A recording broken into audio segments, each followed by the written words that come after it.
Recording studio Saharsa.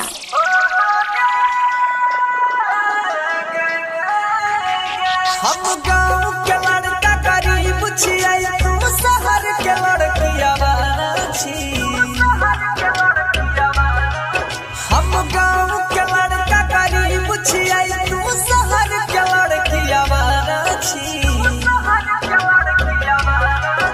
आई पैसा वाला मिल गेला के कदर भूल गेले प्यार के। आई पैसा वाला मिल गेला के कदर भूल गेले प्यार के।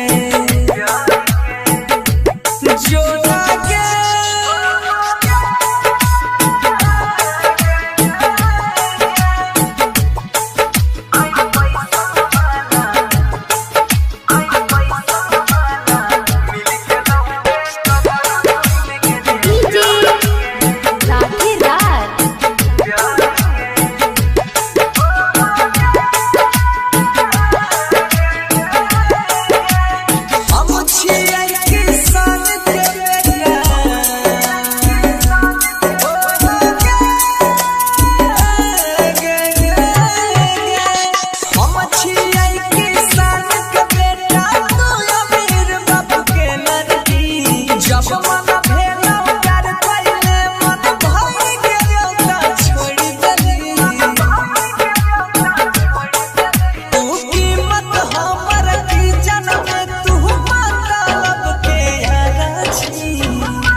Recording studio